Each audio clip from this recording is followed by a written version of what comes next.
Faith-based groups' protests for ceasefire in Gaza gain momentum. "We don't need a pause. We need it ended. We need it to cease," the Reverend Darrell Hamilton II said of the violence in Gaza. Washington, RNS. Faith leaders in Philadelphia, Boston, and Durham, North Carolina, turned out for protests demanding a ceasefire in Gaza on Thursday, November 2, broadening the call for Israel to pause its campaign to root out Hamas, as the White House and Democratic leaders have shown signs of making a similar pivot. In Philadelphia, left-wing Jewish organizations, Jewish Voice for Peace and If Not Now, as well as the Philadelphia Palestine Coalition, staged a sit-in at the city's 30th Street station, chanting and holding signs that read "Ceasefire Now" in their attempt to bring the city's commuter train and Amtrak station to a halt.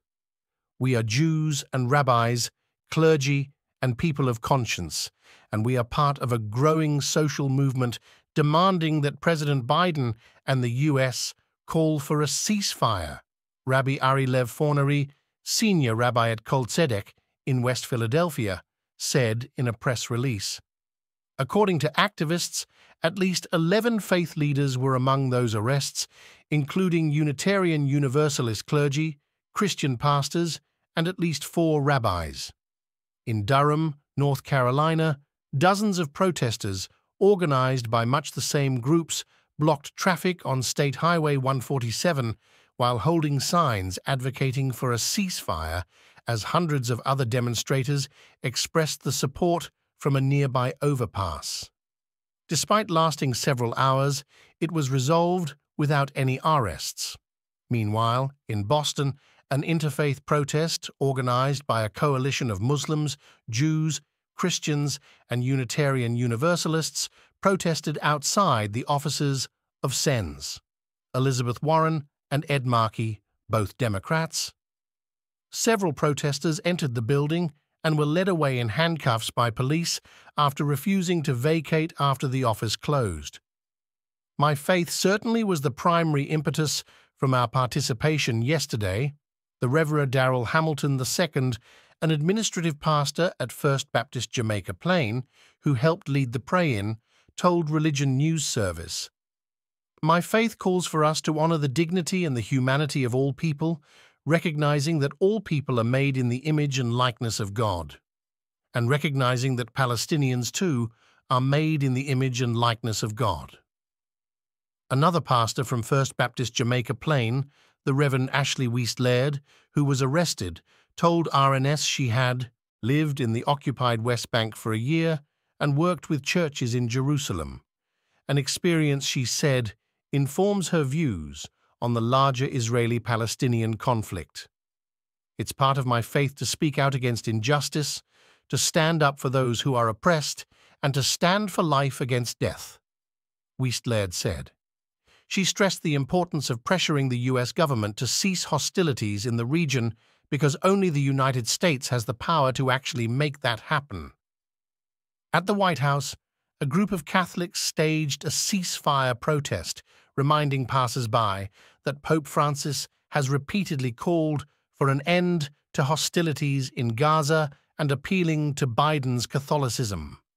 The wave of demonstrations follows weeks of increasingly well-organized protests across the country, organized by faith-based groups or supported by clergy.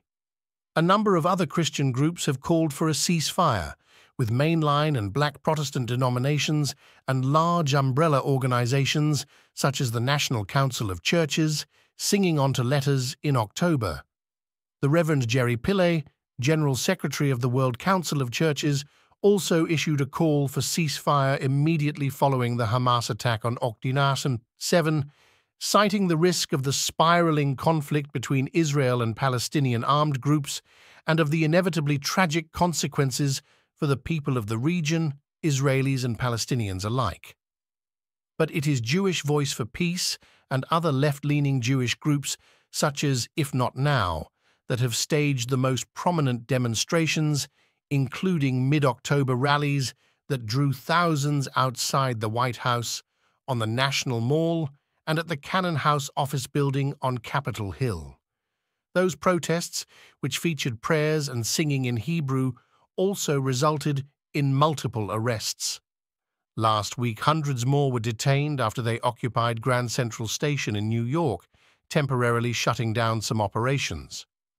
The extent to which faith-led protesters represent their fellow religionists is unclear. Pollsters have yet to release surveys with detailed religious breakdowns of various groups regarding their feelings on a ceasefire. Activists have pointed to polls indicating broad support for a ceasefire among Democrats, particularly a mid-October Data for Progress poll that reported 80% of likely Democratic voters saying they strongly or somewhat agreed that the U.S. should call for a ceasefire and de-escalation of violence in Gaza.